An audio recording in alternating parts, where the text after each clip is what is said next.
Bonjour à toutes et à tous. On va parler exosquelette. Alors, c'est un terme qui interpelle beaucoup souvent. On entend souvent parler d'exosquelette, mais généralement, on ne sait pas vraiment ce que c'est. Il y a beaucoup d'idées reçues sur les exosquelettes, et en vrai, ça reste des technologies qui sont déjà utilisées euh, dans énormément d'entreprises, pour énormément de secteurs et pour énormément de travailleurs. Donc on va en parler un peu plus en détail sur qu'est-ce que vraiment un exosquelette, les intérêts, etc. Alors déjà, quelques mots de présentation. Donc moi je m'appelle Béranger Letellier, je suis docteur en biomécanique et je pilote tout le développement des exosquelettes de la marque Apo en France et à l'international. Donc Apo, qui est Apo? Apo en fait c'est une entreprise, ou c'est la marque d'exosquelettes du groupe Ergo Santé, une entreprise du coup française qui existe depuis 2013 et qui développe des solutions d'innovation d'ergonomie pour les travailleurs de manière générale, à la fois pour la partie tertiaire que pour le monde du travailleur de l'industrie par exemple. Donc on a tout ce qui va être conception, fabrication, c'est basé dans le Gard à Anduze. Et après on va avoir donc deux marques, Manufacture des Cévennes pour la partie tertiaire et Apo pour les exosquelettes. Donc comme je vous disais, les différentes activités, il va y avoir toute une partie aménagement de postes de travail. Donc là, c'est plutôt aussi vraiment dans le tertiaire avec mise en place de souris ergonomiques, de bureaux à hauteur variable, de sièges ergonomiques, etc. Donc, dont les sièges aussi fabriqués en interne, conçus et fabriqués en interne dans le Gard. On a développé aussi une application d'intelligence artificielle qui s'appelle Apolea, qui va aider à identifier les situations de travail qui peuvent générer des problématiques pour la santé, donc des TMS. On va en parler, les troubles musculo-squelettiques. Et enfin, les exosquelettes dans une approche assistance physique. On est loin de l'humain augmenté, mais vraiment de l'humain préservé. Et ça, c'est pour vous montrer un petit peu l'équipe Apo en France, avec à la fois toute la partie conception, fabrication, nos commerciaux, nos ergonomes, etc., qui sont présentés. Donc une grande équipe, toujours au service des travailleurs. Alors, exosquelette, de quoi on parle vraiment? Comme je le disais, on a souvent plein d'idées reçues, et quand on regarde tout ça, en fait, tout ça, concrètement, ce sont des exosquelettes. On peut avoir la mue de la cigale qui est une forme d'exosquelette, un squelette extérieur à l'animal. On peut avoir les images qu'on peut avoir en tête dans Iron Man dans science-fiction, entre autres. On peut imaginer aussi des exosquelettes plutôt orientés militaires, mais qui vont plutôt rendre le soldat plus performant, mais ça reste encore aujourd'hui très en marge. Le loisir, il y a quelques exosquelettes qui se développent pour la partie loisir. Certains vraiment la partie rééducation pour des problèmes qui ont des problèmes par exemple pour marcher. Mais j'ai envie de dire la très grande majorité d'exosquelettes qu'on va trouver aujourd'hui, ce sont des exosquelettes professionnels dont le but va être d'aider les travailleurs. Pas de rendre l'humain surhumain, mais juste de soulager le travailleur pour avoir moins de douleur, moins de pénibilité au travail, moins de fatigue. Et quand il rentre chez lui le soir, ou chez elle le soir, ben, il y a moins cette fatigue de la tâche du quotidien. Alors pourquoi par l'exosquelette?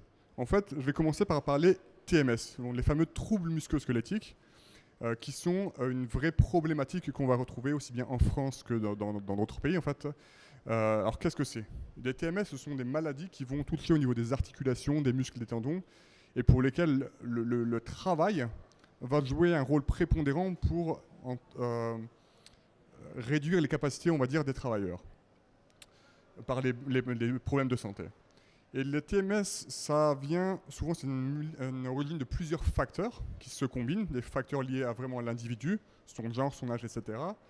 Des facteurs psychosociaux, liés peut-être au stress dans l'entreprise, des facteurs organisationnels, c'est comment on s'organise dans la manière de travailler, et surtout des facteurs physiques biomécaniques. Donc là, ça va être le port de charges lourdes, ça va être les vibrations, ça peut être les postures contraignantes, peu ergonomiques, etc., etc. Et les exosquelettes qui vont avoir tout leur intérêt sur le dernier aspect. Ce qui est intéressant de savoir avec les exos, c'est que ce n'est pas lié à un métier en tant que tel, mais plutôt lié à des postures ou des gestes répétitifs. Donc typiquement là, je mets pour la partie le mal de dos, différents types d'exemples où des personnes vont être penchées en avant. Donc vous voyez, c'est à peu près la même posture globalement, mais des zones professionnelles très différentes les unes des autres. Et donc voilà, le mal de dos, souvent, il va être lié à plusieurs facteurs comme je disais souvent, mais notamment par la posture penchée en avant et le port de charge. Et quel que soit le secteur d'activité. De la même manière, pour les problématiques au niveau des membres supérieurs, donc des bras, des épaules et des coudes, souvent ça va être lié à des problématiques de gestes répétitifs. Voilà. Ça fait un peu moins de bruit. Des gestes répétitifs, on peut imaginer le dentiste qui va opérer toute la journée, on peut penser aux chirurgiens. Il y a des chirurgiens aujourd'hui qui travaillent du coup pendant des heures. Imagine un neurochirurgien, pendant 7-8 heures, il va travailler sur ou opérer une même personne et à la fin de la journée, il a les épaules complètement abîmées, fatiguées du fait de cette opération-là. Mais on imagine tout un tas d'autres tâches répétitives où on va peindre, ou leurs bras au-dessus de la tête, qui sont très contraignantes au niveau des épaules. Donc dans tous ces cas-là, encore une fois, des exosquelettes peuvent avoir leur intérêt. Et toujours pour parler TMS, donc là on sait un peu plus ce que c'est, en fait ça coûte très cher pour les entreprises. On considère qu'il y a à peu près 2 milliards d'euros en coûts directs qui sont impactés par les entreprises en France à cause des TMS, 22 millions de jours de travail qui ne sont pas réalisés parce que du coup des personnes sont absentes. Au niveau de lombalgie, on a 1 milliard de coûts directs et 11,5 millions de jours perdus.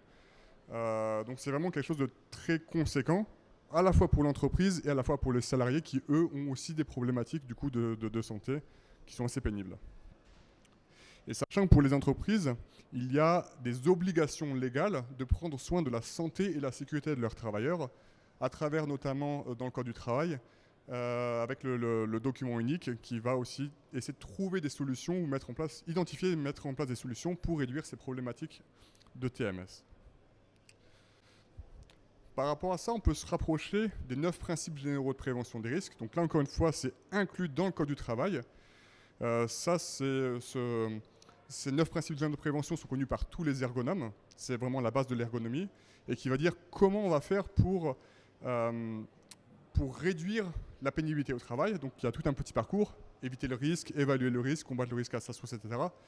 Et ce qui est intéressant, ça va être le numéro 2, c'est évaluer le risque. Donc bien identifier dans quelle situation de travail il y a un risque pour la santé et qu'il faut vraiment faire quelque chose par rapport à ça. Et le numéro 5, tenir compte de l'évolution de la technique. Donc là, concrètement, un exosquelette, et on va en voir tout à l'heure, ce sont des évolutions techniques qui vont aider à réduire le risque au travail. Donc pour évaluer le risque, par exemple, on a développé cette application qui s'appelle Apolea, qui est totalement gratuite et qui va aider justement à identifier les risques. Donc concrètement, on va filmer une personne sur 2-3 minutes à faire une tâche. Et ensuite, cette vidéo est envoyée sur notre serveur dans le Gard, à Anduze. Ça va mouliner pendant quelques instants. Il y a une IA derrière qui va regarder les points anatomiques du corps, épaules, hanches, etc. Et va regarder comment est la posture à chaque instant et comparer cette posture vis-à-vis de critères ergonomiques qui s'appellent RULA, par exemple. Et on va voir tout un tas d'indicateurs sur comment est la posture, quel est le risque sur la posture. Et en plus de ça, la vidéo initiale avec un avatar coloré, vert, orange, rouge, qui va donner une indication sur le degré de bonne posture, on va dire ça pour simplifier. Donc là, c'est vraiment qu'un petit extrait, mais on peut vraiment télécharger l'application et l'utiliser quotidiennement.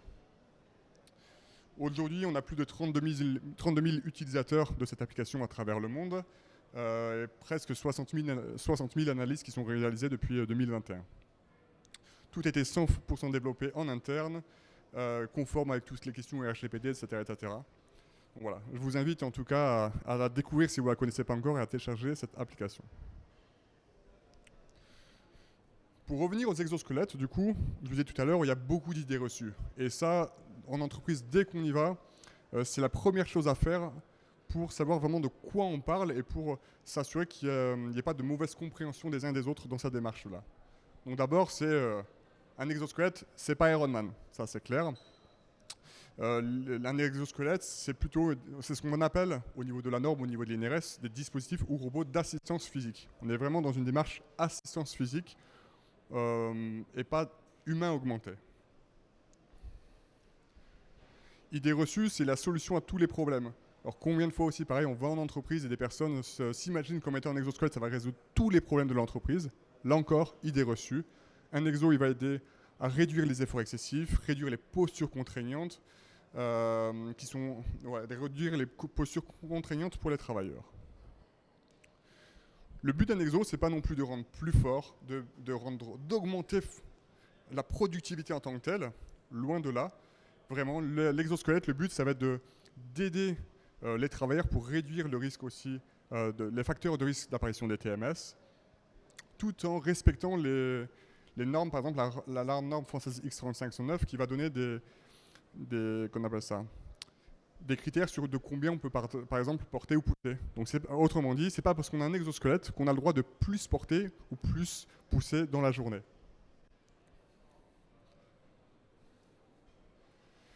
Une autre idée reçue très souvent vue, c'est un exosquelette, c'est un peu comme une solution sur étagère où on va la prendre, on l'achète, on l'utilise et c'est bon.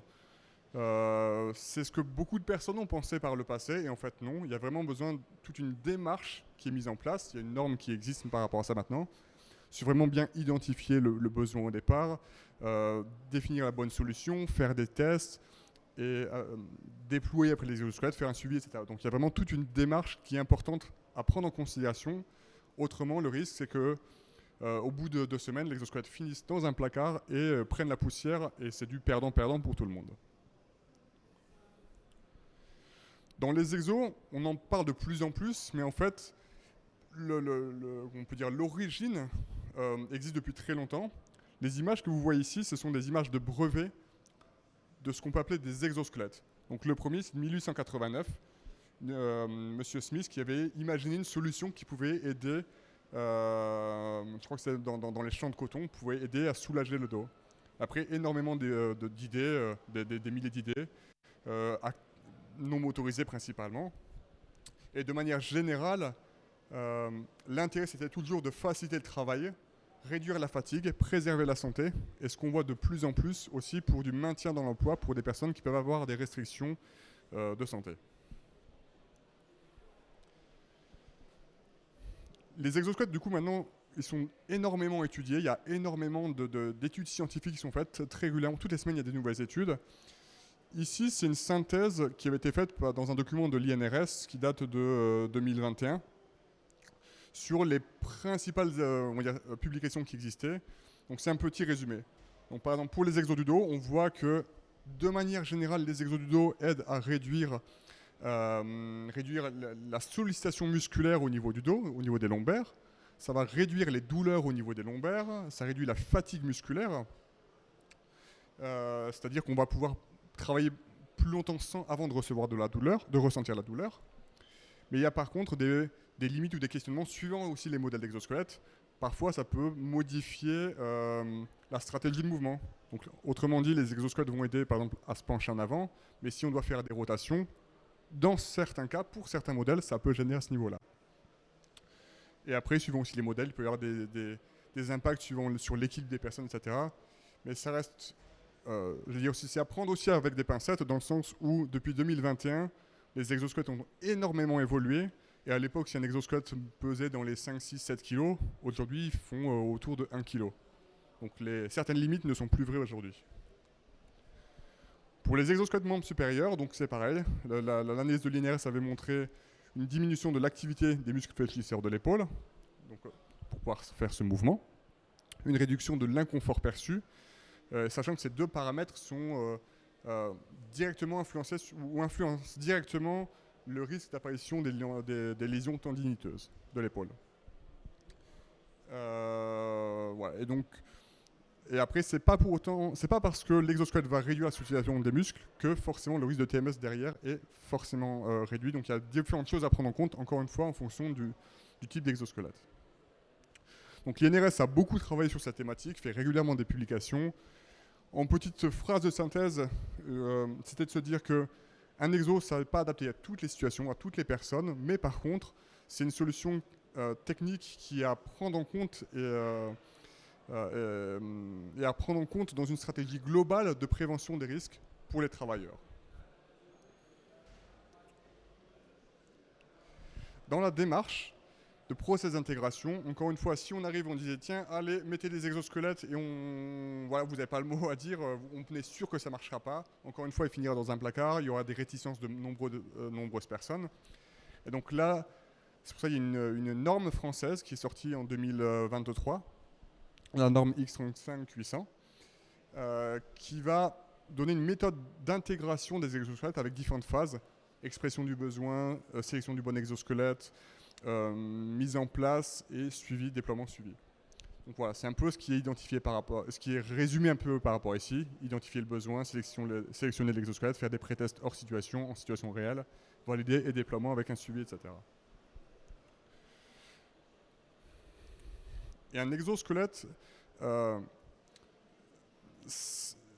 c'est pas, pour concevoir un exosquelette, c'est pas une démarche qui doit être, je veux dire, ingénierie centrée, mais vraiment travailleur centré. Autrement dit, pour développer un bon exosquelette, il faut déjà aller sur le terrain, voir comment sont les travailleurs, voir leurs contraintes aussi, leur manière de travailler et leurs besoins spécifiques. Et à partir de ces éléments, ça définit un cahier des charges qui permet de définir comment concevoir un bon exosquelette. Et par rapport à ça, ce qui est hyper important, en tout cas en tant que concepteur à avoir en tête, c'est de dire simple, c'est mieux. Ça paraît très basique, mais en fait, plus vous faites une solution qui est simple, plus ça va être facilement accepté par les travailleurs, plus ça va être facilement intuitif à mettre, à enlever, à ajuster, à régler. Moins il y a d'éléments mécaniques, donc plus de fiabilité, etc. C'est moins cher aussi. Et faire quelque chose de simple, mine de rien, c'est compliqué. Ça paraît peut-être contre-intuitif, mais en fait, c'est très facile de faire des choses très compliquées avec des éléments dans tous les sens, mais d'aller vraiment à l'essentiel, ça nécessite de se poser vraiment des questions assez poussées. Vraiment, chaque élément, dire tiens, est-ce que ça c'est vraiment indispensable ou pas, ou est-ce que c'est ça pourrait être, on ne sait jamais que. Voilà. Donc faire des choses simples, c'est préférable et c'est pas si trivial. Dans cette démarche qui est aussi un peu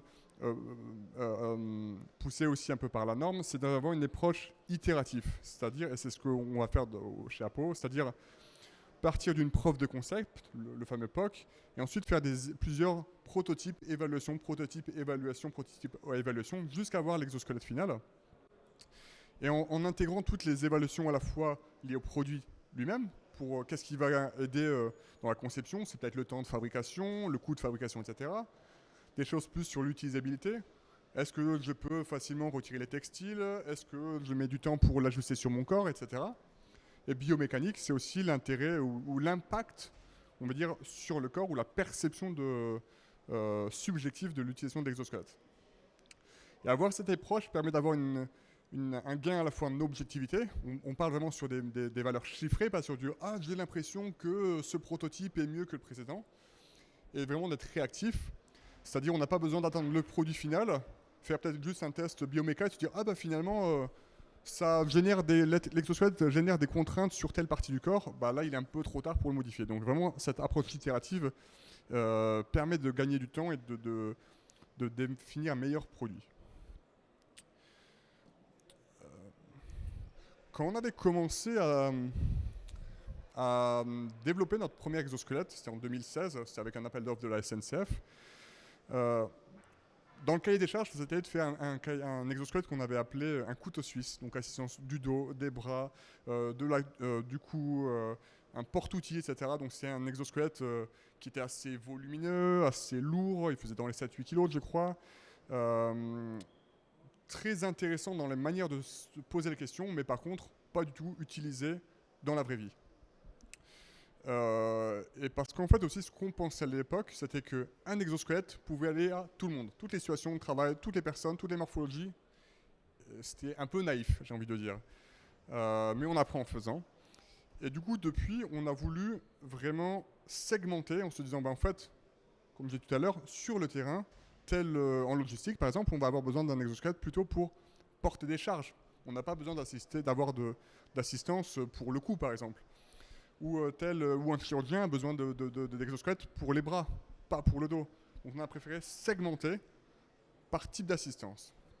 Et ça ne suffit pas, parce qu'encore une fois, on a des activités différentes, on a des morphologies différentes, et un exo du dos ne peut pas convenir à tout le monde. Donc par exemple, aujourd'hui, dans notre gamme, on va voir 4 modèles rien que pour le dos, chacun avec ses spécificités.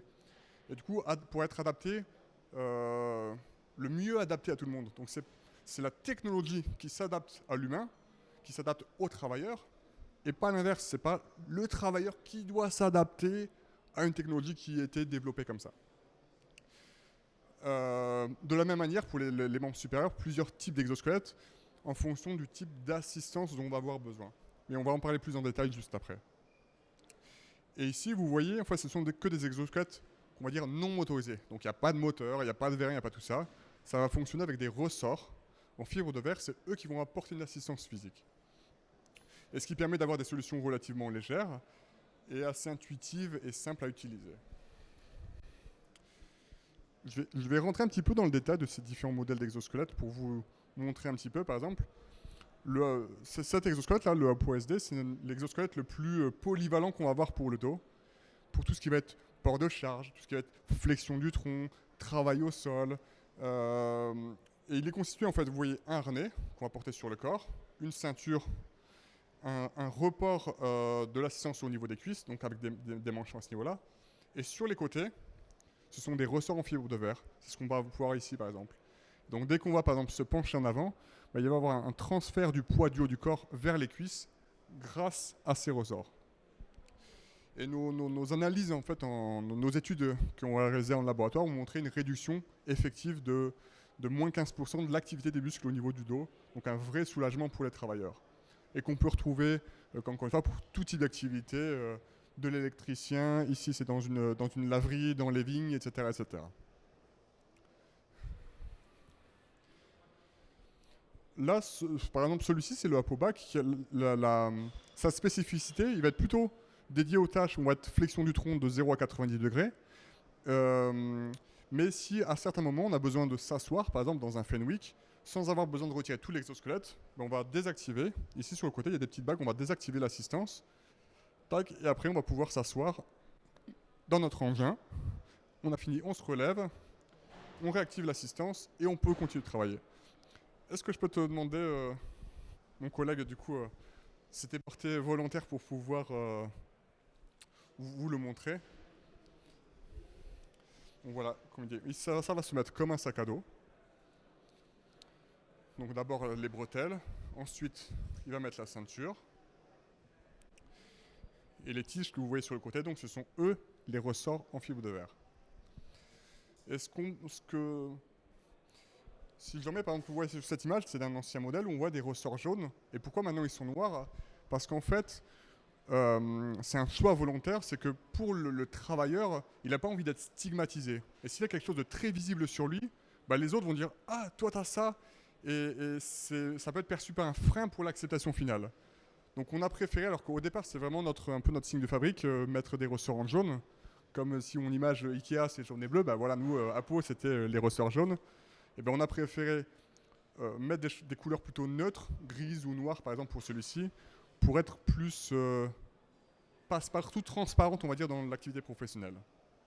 Donc là, voilà, mon collègue est équipé, il a sur lui, il n'est pas activé résistance, il peut donc s'asseoir, il peut, voilà, très bien, sans avoir retiré l'exosquelette. Et pour l'activer, tu peux monter sur scène hein, aussi, Garcia, qu'on te voit bien.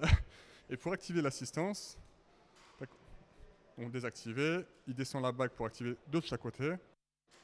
Et là, si tu, voilà, un petit ajustement, et pour te pencher en avant, et on voit bien du coup là sur le côté, le ressort qui va accompagner le mouvement et qui va faire un effet ressort. Donc là, s'il est penché en avant, c'est vraiment il est appuyé sur le ressort, donc les muscles ils travaillent moins.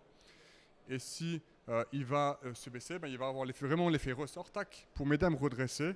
Et encore une fois, une réduction de ceci de l'ordre de 20% de la sollicitation musculaire. Donc vous voyez, en voyant comme ça, c'est donc sans assistance, un exosquelette du coup relativement proche du corps, léger, simple d'utilisation, pour être facilement accepté par les travailleurs. Voilà ce que je pouvais te dire sur celui-ci. Merci Garcia. Donc là, on a vu les deux premiers exosquelettes orientés, j'ai envie de dire plutôt morphologie féminine, masculine, pardon. Mais vous voyez avec les appuis sur le côté, ben, pour les femmes, ben, c'est contraignant.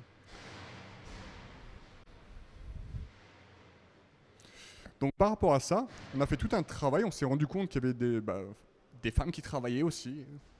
Donc on a fait tout un travail de développement aussi avec un groupe d'EHPAD et l'ENA Santé pour développer soit autre modèle, alors plutôt orienté pour les femmes mais qui peut être aussi utilisé pour les hommes, ou à la place d'avoir des appuis sur les côtés, c'est une brassière plutôt avec un tissu élastique qui va donc s'adapter mieux à la morphologie et ça va être le même principe d'assistance, la ceinture, les ressorts sur les côtés, le déport au niveau des cuisses, mais la partie haute est différente. Et vous voyez, celui-ci est aussi blanc parce que l'idée aussi, encore une fois, dans cette démarche d'être plus transparent, dans le milieu médical, on est plutôt habillé en blanc ou en bleu, enfin, ou des couleurs plutôt claires et pas en noir où on verrait que ça en fait. Et le dernier modèle qu'on vient de sortir il y a un mois pour le dos, c'est le Apo BR, qui est très différent des autres. Celui-ci ne va pas aider, je te le donne aussi, il ne va pas aider pour la flexion du tronc comme les précédents, il ne va pas aider à se relever. Par contre, il va aider à créer une distraction de la colonne. Donc en gros, vous avez une ceinture basse au niveau de la taille, une ceinture haute au niveau de la côte flottante, et entre les deux, des ressorts de part et d'autre.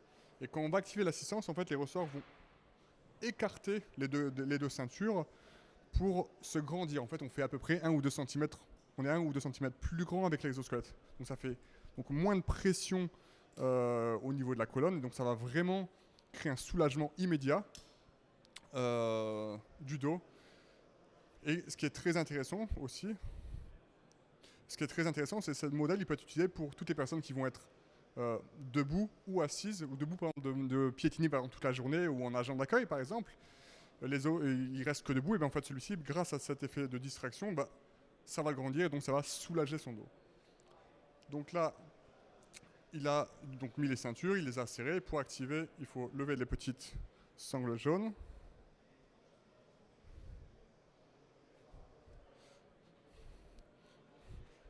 La même chose de l'autre côté. Du coup, voilà, ça va l'agrandir, donc ça a moins de pression au niveau de la colonne.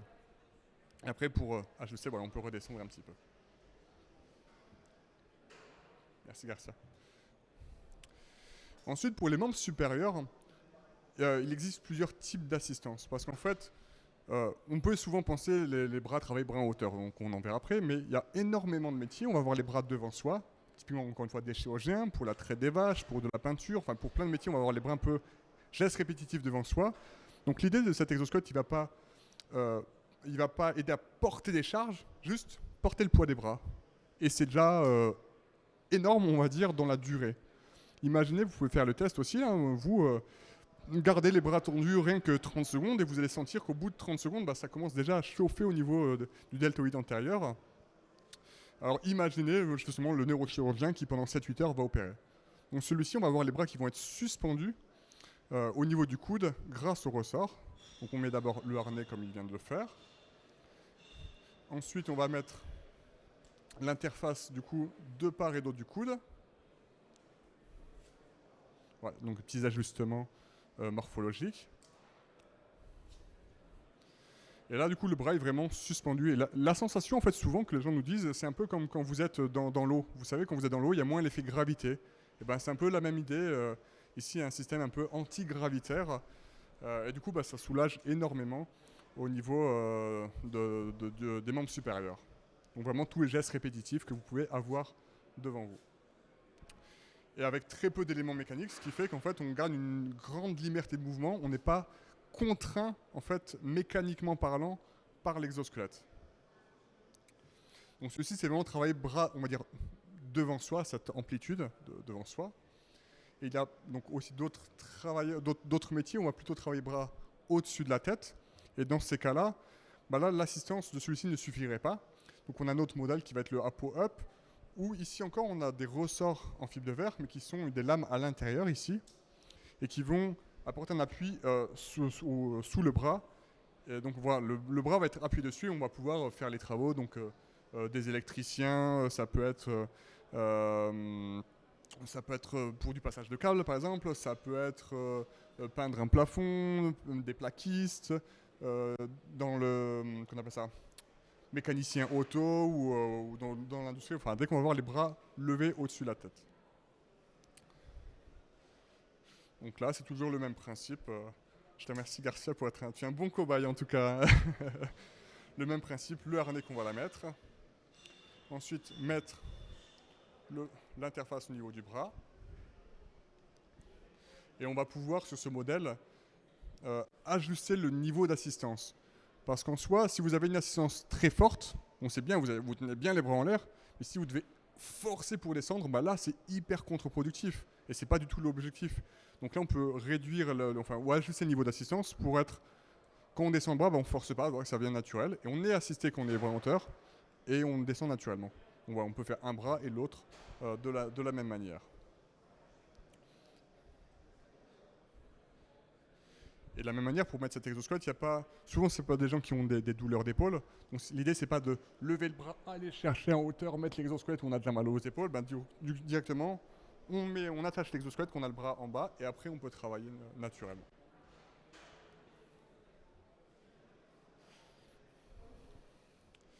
Du coup, merci, Garcia. Et qui peut être cet exosquelette couplé avec le apo-neck. Donc, je ne vais pas plus rentrer dans les détails, mais souvent, en fait, quand on va avoir les tâches, les bras levés, ben, on va aussi regarder en l'air. Et du coup, ben, l'idée d'avoir un exosquelette pareil qui va assister au niveau du cou, qui va accompagner le mouvement, ben, ça va soulager au niveau des muscles et beaucoup plus confortable. Ou il peut être utilisé seul, par exemple, dans un cariste en logistique. De manière générale, ces exos, ils sont testés en conditions de laboratoire. Donc là, on va vraiment faire des tests avec des sujets. Là, par exemple, ce modèle 12 sujets, hommes, femmes, des tâches identifiées, répétitives, donc des tâches statiques, des tâches dynamiques, des tâches un petit peu annexes, et on va mesurer des choses. Alors à la fois des mesures objectives, c'est-à-dire on va mesurer par exemple l'activité des muscles du corps, on va mesurer la cinématique pour voir est-ce que porter un exosquelette, ça va modifier le mouvement du corps. L'équilibre postural aussi, on va mesurer. Et ce qui est tout aussi important, c'est le subjectif. Parce que vous pouvez avoir le meilleur exosquelette du monde, le plus efficace, on va dire, mais s'il n'est pas confortable, eh ben, il ne sera pas utilisé. Donc là, on passe par des questionnaires, des échelles de confort perçu, d'effort perçu, de liberté de mouvement aussi, qui est extrêmement importante pour les travailleurs. Et juste pour finir un petit peu sur cette dernière slide, où on parle souvent de retour sur investissement, parce qu'on peut dire oui, ça peut coûter cher. Alors, un exosquelette ici, ce que vous voyez, l'ordre de prix, c'est entre 2000 et 3500 € hors taxe. Alors, ce qui fait des exos pas si chers que ça, on va dire, c'est toujours à mettre en parallèle à que coûtent les TMS, que coûtent les arrêts de travail pour les entreprises. Et là, vraiment, quand on regarde les chiffres dans les entreprises, c'est des valeurs extrêmement importantes. Et finalement, un exosquelette à 2000 €, à 3500 €, c'est très intéressant. Surtout quand c'est des exos qui sont conçus en France et fabriqués en France. Alors pourquoi ça peut être aussi intéressant? Donc vraiment côté réduction des facteurs de risque qui génèrent les TMS, et on parlait tout à l'heure du coût des TMS, parce que dans les entreprises ça permet aussi de garder la performance. Si les travailleurs sont pas arrêtés, etc., ben, la performance elle continue, il n'y a pas de rupture de production, de productivité, etc. L'organisation reste pérenne, il n'y a pas de gens à reformer à nouveau. Ça permet aussi de valoriser la marque employeur, puisque les travailleurs travaillent dans de meilleures conditions, ils sont en meilleure forme, ils sont moins fatigués quand ils partent le soir, donc ils sont plus contents aussi de revenir travailler. Et c'est une manière aussi d'attirer de nouveaux travailleurs. Sur ce dernier point, je me souviens avoir eu un échange avec un chef d'entreprise des espaces verts qui me disait, en fait, moi j'ai décidé d'équiper mes salariés des équipements les plus performants, entre guillemets. Dans le sens où, par exemple, mon échelle que j'achète, c'est pas une échelle premier prix. Je prends des échelles les plus légères possibles parce que mes travailleurs, toute la journée, vont devoir porter l'échelle et les utiliser. Et s'il faut le porter, c'est lourd, c'est contraignant. Donc, je préfère avoir des échelles plus légères, mais apporter de meilleures conditions de travail pour ses salariés et donc de les garder chez lui ou d'attirer de nouvelles personnes. Et le dernier point que vous voyez ici, on l'a découvert la semaine dernière. En fait, c'est un article de Ernst & Young, Megatrends. En fait, c'est les tendances sur les nouvelles technologies qui arrivent. Donc, c'est C'est un, EY, c'est un, qu'on appelle ça un cabinet de conseil d'expertise qui fait parmi des cadres plus grands au niveau mondial et qui s'est intéressé aux nouvelles technologies avec des études dessus et qui montrait de manière générale que les exos permettaient de réduire entre donc, 20 à 60% des blessures au travail. Ça permettait d'augmenter de 15 à 25% la productivité. Donc là, quand on entend productivité, c'est pas juste je travaille plus, mais c'est plus s'il n'y a pas d'arrêt, s'il y a moins de fatigue, les gens vont travailler mieux en fait, tout simplement. Donc indirectement, ça va améliorer la productivité, et donc grâce aux exos. Et que au niveau mondial, ils avaient estimé du coup environ 63 000 exosquelettes qui sont utilisés dans les entreprises de différents secteurs. Et là, en fait, où on était hyper fiers, on va dire chapeau, c'est que nous concernant, on a déjà vendu plus de 10 000 exosquelettes à travers le monde, principalement en France, mais on a des distributeurs partout. Donc en soi, sur les 63 000, on est très bien positionné au niveau mondial. Voilà ce que je voulais dire à peu près sur les exosquelettes. Je pense que, je reste disponible si vous avez des questions, si vous voulez aussi tester. On a encore un peu de temps. Je ne sais pas quelle heure il est, mais je crois qu'on a encore un peu de temps pour faire des tests ou répondre à vos questions. En tout cas, profitez-en, c'est le moment.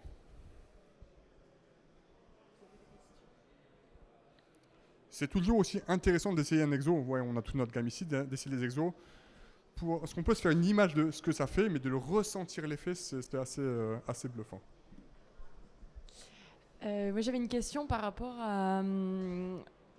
là, vous dites qu'il y a des entreprises qui investissent dedans. Est-ce que parfois, des personnes qui ont des problèmes de santé, etc., ça intervient et comment, du coup, c'est... est-ce que c'est l'entreprise qui investit complètement à 100% dans ça ou est-ce qu'il y a une part de médical qui rentre en jeu voilà. Alors, très bonne question. Alors oui, principalement, on est dans une démarche plutôt préventive, mais en effet, il y a des situations aussi où des gens ont déjà des pathologies qui sont même reconnues RQTH, donc reconnaissance en qualité de travailleur handicapé. Et dans ces cas-là, quand il y a une personne RQTH, il y a des financements allant jusqu'à 100% suivant les types de pathologies, suivant l'entreprise, mais du coup, il y a des financements possibles par rapport à ça. Sinon, dans les autres cas, c'est principalement du coup des financements de l'entreprise directement, parce qu'elle voit encore une fois l'intérêt d'investir dans des exosquelettes versus ce que coûtent les arrêts de travail, etc.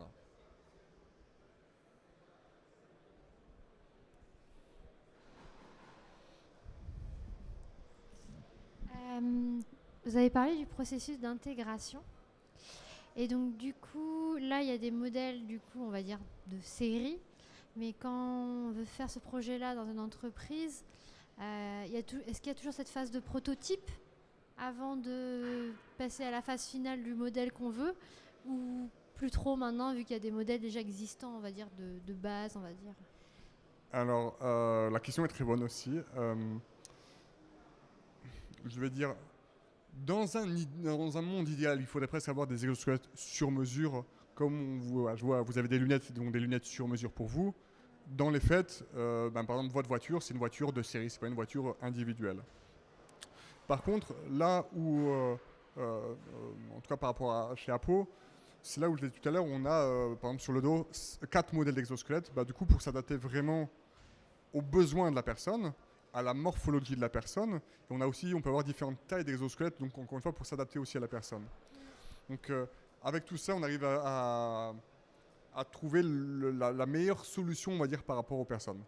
Peut-être que dans le futur, comme pour les lunettes, encore une fois, on aura des exosquelettes individualisés, si je puis dire. Mais aujourd'hui, les gammes de réglage aussi, on va dire, de l'assistance, des gammes de réglage avec des sangles sur le côté, par exemple, d'ajustement morphologique, peuvent s'adapter à différentes personnes, si vous voulez. Mais là, par rapport au modèle qu'on a vu, ça reste quand même des modèles standards. Par exemple, si j'ai des personnes qui ont de l'embonpoint ou qui sont de très grande taille ou très petites, là, on va être un peu dans... Non, parce qu'en soi, par exemple, sur les modèles du dos, ouais. les parties textiles, on va dire, vont être globalement taille unique. Ouais. Et ce qui va dépendre, c'est juste la longueur des ressorts sur le côté.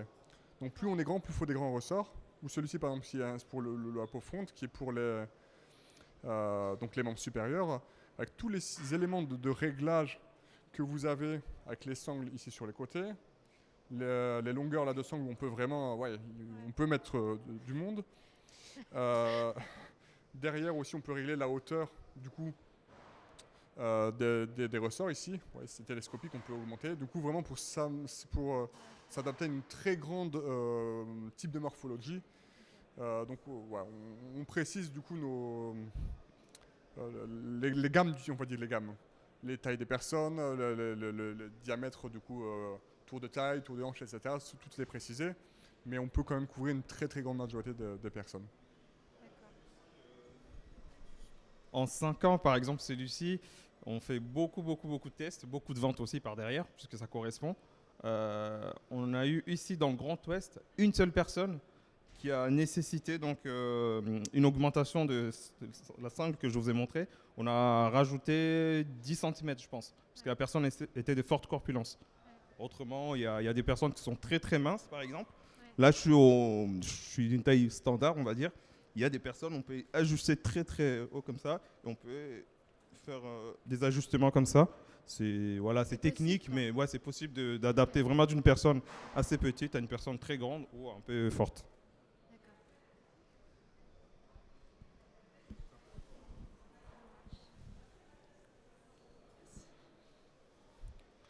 Alors ça correspondait à peu près à ce que vous aviez j'aurais même dû poser cette question au départ. Est-ce que vous aviez déjà vu, entendu ou testé des exosquelettes? Ah oui? C'était du coup pourquoi comme type d'exo ou qu'est-ce que... Attends, il y a le micro qui arrive. Moi, je me renseigne depuis très longtemps sur les exosquelettes. Donc j'ai vu vraiment les premiers prototypes il y a 10 ans qui pesaient 1 tonne.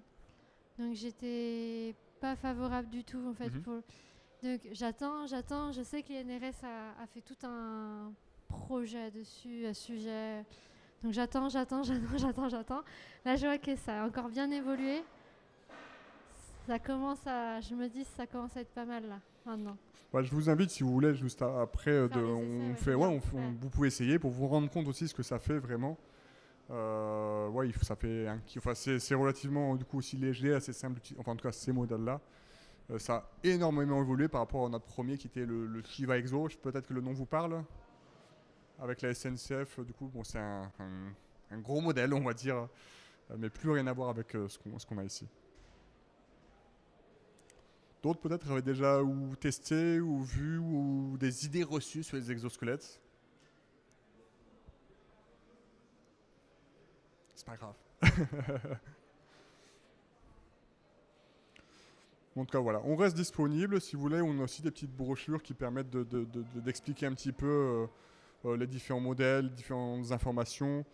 Sur notre site internet aussi, on l'a vraiment développé de manière à être très riche en informations pour expliquer, pas dans une démarche commerciale, on va dire, mais plus d'informations sur qu'est-ce que les exosquelettes, comment ça sert, les intérêts en prévention pour le dos, quand on parle de lombalgie, qu'est-ce que ça veut dire, etc. Pour expliquer un peu plus, démocratiser, on va dire encore plus les exosquelettes.